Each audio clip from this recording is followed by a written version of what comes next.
Hello friends, hi. எல்லோரும் எப்படி இருக்கீங்க? இன்றைக்கி நம்மளோட சேனலில் ஒரு 3 days vlog தான் பார்க்க போகிறீங்க. வாங்க வீடியோக்குள்ளே போகலாம். நம்மள்ட்ட பார்த்தீங்கன்னா herbal hair oil, ABC malt, சத்து மாவு, இந்த மாதிரி நிறைய ப்ராடக்ட்ஸ் இருக்குது. டிஸ்கிரிப்ஷனில் வாட்ஸ்அப்போட கேட்லாக் லிங்க் வந்து கொடுத்துருக்கேன். அதை செக் பண்ணி பார்த்தாலே தெரியும். வாட்ஸ்அப் கேட்லாக்லேயே பார்த்தீங்கன்னா அதோட டீட்டெயில்ஸ், கஸ்டமரோட ஃபீட்பேக்லாம் இருக்குது. நம்மள்ட்ட நிறைய பேர் ப்ராடக்ட் வாங்கி அவங்களோட ஹாப்பியான ஃபீட்பேக் வந்து ஷேர் பண்ணியிருக்காங்க. உங்களுக்கும் இந்த மாதிரி ப்ராடக்ட் தேவைப்படுது அப்படின்னா டிஸ்பிளேல தெரிய நம்பருக்கு காண்டாக்ட் பண்ணுங்கள். இன்றைக்கி வந்து பார்த்திங்கன்னா லாஸ்ட்டு வீடியோட கண்டினியூவேஷன் தான் ஃப்ரெண்ட்ஸ். ஆக்சுவலாக வந்து பார்த்திங்கன்னா முதல் நாள் வந்து என் ஹஸ்பண்டோட மாமா வீட்டுக்கு போயிருந்தோம். நிறைய பேர் வந்து ஃபங்க்ஷனை வந்து கெஸ் பண்ணியிருந்தீங்க. நான் அவங்கள்ட்ட கேட்டிருந்தேன். ரொம்ப ரொம்ப தேங்க்ஸ். ஆக்சுவலாக நிறைய பேர் வந்து பார்த்திங்கன்னா நம்மளுடைய ஃபேமிலி மெம்பர் மாதிரியே நிறைய உங்களோட ஐடியாஸ் கொடுத்துருந்தீங்க. அதுக்கப்புறம் என்னோடய சாரீ கலெக்ஷன் வந்து நான் எந்த சாரீ வந்து சூஸ் பண்ணலாம் அப்படின்னு கேட்டிருந்தேன். அதுக்குமே பார்த்திங்கன்னா ஒரு பிங்க் வித் ரெட் கலர் காம்போவும் நல்லாயிருக்கு அப்படின்னு சொல்லியிருந்தீங்க. என்ன ஃபங்க்ஷன் அப்படின்னு நான் சொல்லிடுறேன். ஜெய்யோட காது குத்தி ஃபங்க்ஷன் தான். ஆக்சுவலாக வந்து குழந்தையிலே வந்து ஒரு 3 வயசு அது மாதிரி காது குத்திருக்கணும். அப்படியே தடங்கலாக ஏதாவது ஒரு ஃபேமிலியில் இஷ்யூ அது மாதிரி போயிட்டே இருந்துச்சு. இந்த வருஷம் என்ன ப்ராப்ளமாக இருந்தாலும் பரவாயில்ல, குழந்தைக்கு காது குத்தி தான் ஃபஸ்ட்டு அப்படின்னு முடிவு பண்ணியாச்சு. ஏன்னா குழந்தையில தாங்க அதெல்லாமே நம்ம குத்தி என்ஜாய் பண்ண முடியும். குழந்தைங்க அழும்போது வாயில் வாழைப்பழத்தை திணிக்கிறது, சாக்லேட்டை திணிக்கிறது, இந்த மாதிரி மழலை பருவத்தில் தான் இது எல்லாமே என்ஜாய் பண்ண முடியும். வயசானதுக்கப்புறம் என்ன வந்து உட்காரு காதை குத்து அப்படின்னு சொன்னால் அதில் ஒரு ஜாலியே இருக்காது இல்லையா? அதே மாதிரி நாங்கள் வந்து ஜெய்யிக்கு வந்து ஃபர்ஸ்ட்டு பர்த்டேவும் ரொம்ப சிம்பிளாக, எங்களோட பட்ஜெட் வந்து பார்த்திங்கன்னா 10,000. 2018 எங்கள் கையில் இருந்த அமௌண்ட் ஆகஸ்ட் மந்தில் அதுதான். அதை வச்சு ரொம்பவே சிம்பிளாக வந்து வீட்டிலையே வந்து கேட்ரிங் சொல்லி ரொம்ப ரொம்ப சிம்பிளாக நாங்கள் பண்ணியிருந்தோம். பட் ஆனால் காது குத்து எப்படி இருக்கக்கூடாது, கொஞ்சம் கிராண்டாக பண்ணோம். ஏன்னா நம்ம வந்து ஆம்பளை பையன் தான் வச்சுருக்கோம். இந்த மாதிரி ஃபங்க்ஷன் மட்டும்தான் அவங்களுக்கு பண்ண முடியும். கேர்ள் பேபினா இந்த மாதிரி சடங்கு சுற்றுறது அது மாதிரி வைக்கலாம். சரி, காது குத்தியை கொஞ்சம் கிராண்டாக பண்ணலான்ட்டு ரிலேட்டிவ் எல்லாருக்குமே வந்து இன்வைட் பண்ணி நம்ம சொல்லணும் அப்படிங்கிறதுனால தான் எல்லார் வீட்டுக்குமே போயிட்டு நாங்கள் இன்வைட் பண்ணியிருந்தோம். நான் வந்து ஊருக்கு ஒரு 3 daysக்கு முன்னாடியே போயிருந்தேன். என் ஹஸ்பண்ட் அதுக்கப்புறம் தான் வந்தாங்க. ஃபேமிலியாக போயிட்டு தான் எல்லாருமே இன்வைட் பண்ணிட்டு வந்தோம். அவங்க மாமா வீட்டுக்கு போகும்போது பார்த்திங்கன்னா நாளைக்கு கோவில் திருவிழா வாங்க போகலாம் அப்படின்னு சொல்லியிருந்தாங்க. சரி, ஓகே, கோவில் திருவிழா தான் இருக்கும் அப்படின்னு பார்த்தா செம்ம கூட்டம். மாவிளக்கெல்லாம் போட்டிருந்தாங்களா. காலையில் 6 மணிக்கெலாம் எழுந்து குளித்து ஒரு 7:30க்கெலாம் கோவிலுக்கு கிளம்பிட்டோம். பயங்கர கூட்டம். ஒரு உச்சி வெயில், இப்போ இருக்கிற வெயிலை சொல்லவே முடியல. உச்சி வெயிலில் வேறு மாட்டிக்கிட்டோம். அதுலேயும் வந்து பார்த்திங்கன்னா பசங்க ராட்டினம் இந்த மாதிரி நிறைய இருந்துச்சு. சர்க்கஸ்லாம் போட்டிருந்தாங்க. அதெல்லாமே சுற்றிட்டு என்ஜாய் பண்ணி வீட்டுக்கு வந்து நாங்கள் வரத்துக்கு ஒரு 2 o'clock ஆகிடுச்சு. அதுக்கப்புறமும் நாங்கள் பிளான் பண்ணியிருந்தோம் எல்லார் வீட்டுக்கும் ஒரே நாளில் போகலாம் அப்படின்னு தான் பிளான் பண்ணோம். ஏன்னா அதுக்கப்புறம் நெக்ஸ்ட் வீக்லேருந்து சென்னை வந்து நம்மளோட வேலைகளையும் பார்க்கணும் இல்லையா? அப்படியே தான் போயிட்டு இருந்தது. திருவிழா கடையை பார்த்துட்டா நம்ம வளையல்லாம் வாங்காமல் வருமா, எல்லாருக்கும் வளையல் வாங்கிட்டு ஜெய்யும் பார்த்திங்கன்னா கொஞ்சம் பொம்மை வாங்கிட்டு என் தங்கச்சி பாப்பாவுக்கு வந்து இந்த வீல் சுற்றிட்டு போவாங்கள்ல, அதில் பட்டர்ஃப்ளை மாதிரி இருந்துச்சு, அது வாங்கினோம். இதான் என்னோடய தங்கச்சி வீடு. ஆக்சுவலாக எங்கள் மாமா வந்து ஃபாரின்லேருந்து வந்திருக்காங்க. அதனால் அவள் வந்து அவங்க வீட்டுக்கு போயிட்டா. சிண்டு 2 குடுமி போட்டு உட்காந்துருக்கு. எதுக்காக இந்த டல் அப்படின்னா நாங்கள் ஊருக்கு போகிறோம். ஸோ அதனால் ஃபேஸ் ரொம்ப டல்லாகிடுச்சு. கையில் வந்து பார்த்திங்கன்னா இந்த அரிசியை வச்சுக்கிட்டு விடவே இல்லை. நாங்கள் போனதுக்கப்புறம் ஒரே அழுகை. மதியானம் லன்ச் வந்து அவங்க வீட்டில் தான் சொல்லியிருந்தோம். அதனால் சிக்கன் குழம்பு, மீன் குழம்பு, மீன் வறுவல்னு நல்ல ஒரு புடி. நாங்கள் அவங்க வீட்டுக்கு போகிறதுக்கு 3:30 அது மாதிரி ஆயிடுச்சு. அது வரைக்கும் அவங்க சாப்பிடாம வெயிட் பண்ணி நாங்கள் வந்ததுக்கப்புறம் தான் சாப்பிட்டாங்களே. ஸோ எல்லோரும் ஃபேமிலியாக உட்காந்து சாப்பிட்டுட்டு ஒரு 1/2 hour தான் ஸ்பெண்ட் பண்ணுற மாதிரி இருந்துச்சு. அதுக்கப்புறம் இன்னொரு தங்கச்சி வீட்டுக்கு போயிட்டு அவங்கள இன்வைட் பண்ணணும். இந்த மாதிரி வேலைகள்லாம் இருந்தது. நாங்கள் கிளம்பிட்டோமோ ஒரே அழுவ பாப்பா. ஸோ நெக்ஸ்ட் வீக் வந்து பார்த்திங்கன்னா அவங்க வந்து சென்னை வந்தாங்க. அந்த டே ஃபுல்லாக எல்லா சொந்தக்காரங்களையும் போயிட்டு இன்வைட் பண்ணிவிட்டு வந்தோம். நெக்ஸ்ட்டு டே வந்து நாங்கள் சென்னை கிளம்புறோம். ஊருக்கு போகிற நேரத்தில் ஜெய் வந்து பார்த்திங்கன்னா எங்கள் மாமா பையன்கிட்ட மீன் தொட்டி வேணும்னு கேட்டான் போல இருக்குது. அவன் என்னென்னா நிறைய மீன் பவுலோட வாங்கிட்டு வந்துட்டான். அதை நம்ம சென்னைக்கு எடுத்துகிட்டு வர முடியாதுல்ல, அதனால் ஊர்லேயே கொடுத்துட்டு வந்தாச்சு. ஊருக்கு வந்தது நாங்கள் மாத கடைசி 29 அது மாதிரி வந்தோம். எப்பொழுதுமே நம்ம சீட்டு கட்டுறதுன்னு பார்த்திங்கன்னா 30, 31 தான் நான் கடைசி நேரத்தில் தான் சீட்டு கட்டுவோம். சீட்டு கட்டுறதுக்காக ஒரு ஜுவல் ஷாப் போயிருந்தோம். அங்கே போயிட்டு வரும்போது இது வந்து பார்த்திங்கன்னா என்னோடய கல்யாணத்தையும் ஹஸ்பண்ட் போட்ட ரிங்கு கடந்த 7 வருடங்களாக என் கையிலேயே இருந்துச்சு. ரொம்ப டைட் ஆகிடுச்சு. இப்போ வெயிட் போட்டதுனால பார்த்திங்கன்னா அந்த ப்ரெக்னென்சி டைமில் கூட ஆப்ரேஷன் பண்ணும்போது ரிங்கை கழட்டலை. ரொம்ப டைட்டாக இருக்கிறதுனால அப்படியே விட்டாச்சு. கையில் போட்டு அந்த சோப்பு தண்ணிலாம் ஊறி எனக்கு அரிக்கிற மாதிரி வந்துடுச்சு. ரொம்ப ரத்த ஓட்டமே இல்லாத மாதிரி.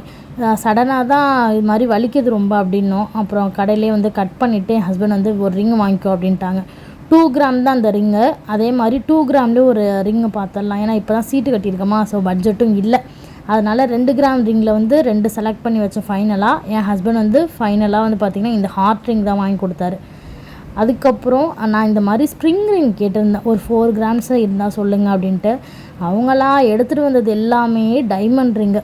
டைமண்டும் நம்மளும் இப்போதைக்கு வாங்க முடியாது, பட் கலெக்ஷன் பாருங்கள், போட்டு பாருங்கன்னு ரொம்ப கம்பல் பண்ணாங்க. தெரிஞ்ச கடை தான், சரி அவங்க ஆசையை ஏன் விடணும் அப்படின்னு சொல்லிட்டு கையில் எல்லா ரிங்கும் போட்டு பார்த்தேன். இது வந்து பார்த்திங்கன்னா ஜஸ்ட்டு 65,000 தான், ஃபுல்லாக டைமண்ட். பட் நான் எதுவுமே வாங்கலை, ஜஸ்ட் கையில் மட்டும் போட்டு ஃபோட்டோ எடுத்துகிட்டு வந்தாச்சு. ஸோ உங்களுக்கெல்லாம் டைமண்ட் ரிங் பிடிக்குமா அப்படின்னு சொல்லுங்கள் எனக்கு.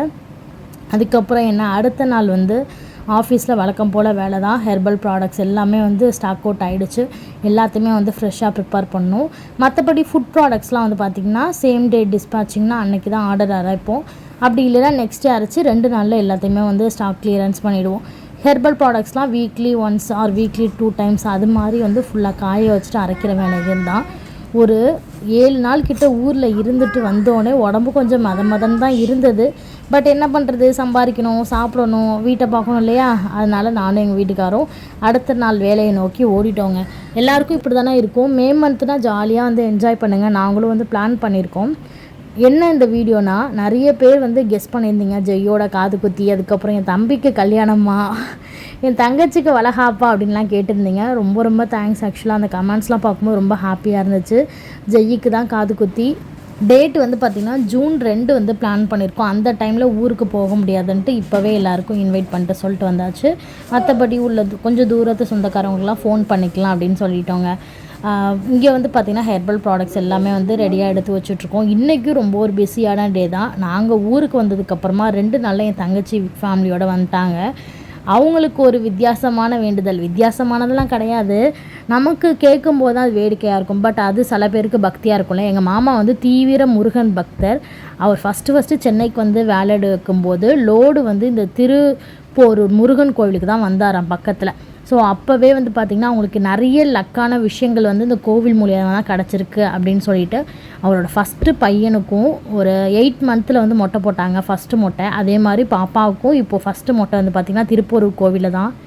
இந்த மாதிரி குழந்தைய நான் பார்த்ததே கிடையாது. நீங்களே வீடியோவில் பாருங்கள், ஒரு சொட்டு கூட அழுவவே இல்லை, சிரிச்சுக்கிட்டு தான் இருந்தா. நாங்கள் பயந்துட்டு இருந்தோம். ரொம்ப சென்சிட்டிவ், எப்படி சொல்கிறதுனா ரொம்ப ரொம்ப சைலண்ட்டான ஒரு டைப்பு. ஆனால் இப்போ வளர வந்து ஆன்னு கத்திகிட்டு இருக்கான். கண்டிப்பாக அழுவான். ஏன்னா வெயில் காலம் அந்த முடியெலாம் படும்போது ரொம்ப இரிட்டேட் ஆக போகுது அப்படின்னு பார்த்தோம். ஆனால் பார்த்திங்கன்னா பாப்பா வந்து சம்மத்தாக உட்காந்துருந்தாங்க. ஆக்சுவலாக சிரிச்சுக்கிட்டு உட்காந்தாங்க அப்படின்னு தான் சொல்லணும். இன்றைக்கி காலையில் தான் வந்து சென்னை வந்தாங்க. நாங்கள் வந்து ஒரு 2 டேஸ்க்கு அப்புறமா அவங்க வந்திருந்தாங்க. பஸ்ஸு தான் டிக்கெட் புக் பண்ணி வந்தாங்க. இன்னைக்கு காலைல வந்ததும் வீட்டில் வந்து சிம்பிளாக மார்னிங் பிரேக்ஃபாஸ்ட் முடிச்சுட்டு வீட்டிலேருந்து கிளம்ப 9 மணி ஆகிடுச்சு. ஆஃபீஸில் கொஞ்சம் வேலைகள்லாம் சொல்லிட்டு வந்தோம். கோவிலுக்கு வரத்துக்கு வந்து பார்த்திங்கன்னா ஒரு 11:30 அது மாதிரி ஆகிடுச்சா. அவசரமாக நட வேற சாத்திடுவாங்களேன்ட்டு மொட்டையை அடிச்சுட்டு கோவிலில் இருக்கிற குளத்துலேயே வந்து லைட்டாக குளிப்பாட்டிடலாம் அப்படின்னு வந்துட்டோம். இங்கே தான் அவரோட பையனுக்கு மொட்டை அடித்தாங்க. இப்போ அடுத்தது என் தங்கச்சி பாப்பாவுக்கும் இங்கே மொட்டை. பயமாக இருந்தது 2 பசங்களை வச்சுட்டு நிற்கவும். ஜெய்யுக்கு வந்து பார்த்திங்கன்னா நார்மலாக வெளில போனால் சைலண்ட்டாக இருப்பான். அவனுக்கு ஏதாவது ஒரு ஜோடி கிடச்சிடுச்சு, அவனை கையிலவே பிடிக்க முடியாது, அந்த அளவுக்கு சேட்டையாக இருக்கும். நான் அந்த 2 பசங்களை பிடிச்சிக்கிட்டே நின்றுட்டு இருந்தேன். ஏன்னா ரொம்ப வழுக்குனுச்சு. நான் திருப்போரூரில் இருக்கக்கூடிய முருகன் கோவிலோட குளம், அங்கே குளிப்பாட்டிட்டு மொட்டைக்கு நல்லா சந்தனத்தை நிறைய பூசி பாப்பாவுக்கு புது ட்ரெஸ் போட்டுட்டு நல்ல ஒரு தரிசனம் அமைதியாக வந்து சாமி கும்பிட்டு வந்தோம். நாங்கள் போன டே வந்து சாட்டர்டே. ஸோ கூட்டமும் ரொம்ப கம்மியாக தான் இருந்துச்சா. நல்லா ரிலாக்ஸாக சாமி கும்பிட்டு அங்கே உட்காந்து பேசியிருந்தோம். அங்கே பாருங்கள் மொட்டை முடியை தொட்டு பார்க்குது, மண்டையில் முடி இருக்கா அப்படின்னு சொல்லிட்டு முடியெல்லாம் காணும். ஸோ சூப்பராக மொட்டையை அடிச்சுட்டு அங்கே கொஞ்சம் நேரம் பசங்கள்லாம் விளாண்டுட்டு இருந்தாங்களா, ஜாலியாக கொஞ்சம் நேரம் விளையாண்டுட்டு வெளில போயிட்டு சாப்பிட்டுக்கலான்னு கிளம்பியாச்சு. வரும்போது இங்கேயும் கடை. நம்ம பசங்கள்லாம் எங்கே போனால் என்ன தான் வாங்காமல் இருப்பாங்க. எவ்வளோ பொம்மை இருந்தாலும் இந்த மாதிரி கடையை பார்த்தா விட மாட்டான். ஸோ ஜெய் வந்து பார்த்திங்கன்னா வேணாம் ஜெய்னா வந்துடுவான். ஸோ இப்போ ஒரு ஜோடி இருக்கு இல்லையா, அவர் வேண்டாம் அப்படின்னாலும் அவர் கேட்க மாட்டார். அதனால பசங்களுக்கு மட்டும் வாங்கிட்டு வெளியில் ஹோட்டலில் வந்து சிம்பிளாக சாப்பிட்டுட்டு மகாபலிபுரம் தான் போனோம். எங்கே போகலான்னு பிளான் பண்ணிட்டே இருந்தோம். என் தங்கச்சி சொல்லிட்டா கடைக்கெல்லாம் போகிற மாதிரி இல்லைம்மா, ஊருக்கு வந்து நிறைய செலவாயிடுச்சு அப்படின்னாங்க. சரி ஓகே வாங்க மகாபலிபுரம் போகலாம் அப்படின்னு சொல்லிட்டு மகாபலிபுரம் தான் போயிருந்தோம். நாங்கள் போனது வந்து பார்த்திங்கன்னா ஒரு 3:30 அது மாதிரியா, கொஞ்சம் வெயிலும் வந்து இறங்கிருந்துச்சு, அவ்வளோவா வெயில் இல்லை. ஆனால் இந்த மாதிரி வெயில் நேரத்தில் இங்கெல்லாம் போனோம் அப்படின்னா கண்டிப்பாக வந்து கறிக்கட்டையாக தான் வருவோம். நிறைய பேர் இருந்தாங்க, ஏன்னா இப்போது வந்து ஸ்கூல் லீவ் டைம் இல்லையா, ஸோ நிறைய பேர் வந்திருந்தாங்க. சாட்டர்டே அப்படிங்கிறதுனால நல்லா இருந்துச்சு. இந்த பிக்சரை காமிச்சு நீ தான் அதுன்னு என்னை ஓட்டிகிட்டு இருந்தாங்க. ஒரு குரங்கு வந்து இன்னொரு குரங்குக்கு வந்து பேன் பார்த்துட்ருக்கோம், அந்த சிலையை காமிச்சு என்னை வந்து எல்லாம் ஓட்டிகிட்டு இருந்தாங்க. சரி ஓட்டுங்க, என்னோடய நேரம் அதெல்லாம் கேட்கணுன்ட்டு நானும் அப்படியே வந்தாச்சு. மொட்டையை அப்படியே ஹஸ்பண்ட் தான் தூக்கிட்டு வந்தாங்க. வர வழியில் நிறைய கடை இருந்துச்சு. இந்த உப்பு மிளகாய், மாங்காய், அதுக்கப்புறம் நெல்லிக்காய். நான் வந்து பார்த்திங்கன்னா 2 ஹேண்ட்பேக் கிட்ட வாங்கியிருந்தேன். என் தங்கச்சியும் நானும் ஒரே ஹேண்ட்பேக். அதுக்கப்புறம் நான் ஒரு ஸ்லிங் பேக் அது மாதிரி வாங்கினேன். மொட்டைக்கு கொஞ்சோண்டு லெமன் சோடா குடித்தா எக்ஸ்ப்ரெஷன் இருந்துச்சு. எனக்கு இதெல்லாம் பார்க்கும்போது சீரியஸாக ஆசையாக இருக்கும். நிறைய பேர் என்கிட்ட பர்சனலாகவும் கமெண்ட் பண்ணுறீங்க, இன்னொரு பேபி பிளான் இல்லையா அப்படின்ட்டு.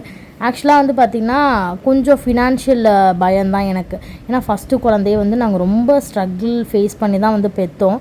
பட் இன்னொன்று அப்படின்னா கேட்கலாம், அதெல்லாம் வந்து கடவுள் தெரியும், கடவுள் பார்த்துப்பாரு, அவருக்கு கொடுக்க தெரியும் அப்படின்னு. பட் நம்மளோட மைண்ட் செட் வந்து அதுக்கு ரொம்ப ஸ்ட்ராங்காக இருக்கணும்ல. ஸோ எங்களுக்கு வந்து இப்போது மைண்ட் செட் வந்து பார்த்திங்கன்னா இன்னும் நம்மளோட பையனை வந்து நல்லா வளர்த்தா போதும். ஆம்பளை புள்ள வந்து நல்லா பார்த்துக்காது கடைசி வரைக்கும், பொம்பளை புள்ள தான் பார்த்துக்கும், அதெல்லாமே வந்து மித்து. நம்ம எப்படி நம்ம குழந்தைய வளர்க்குறோமோ நம்ம கையில் தான் இருக்குது. நம்ம ஃபஸ்ட்டு குழந்தைகிட்ட எந்த எதிர்பார்ப்பும் இல்லாமல் வளர்க்கணும். நம்மளோட கடமை என்ன, இப்போதைக்கு குழந்தைக்கு நல்ல படிப்பு, நம்மளால் முடிஞ்ச ஒரு பங்கு சேவிங்ஸ் அவங்களுக்கு வச்சிடணும்.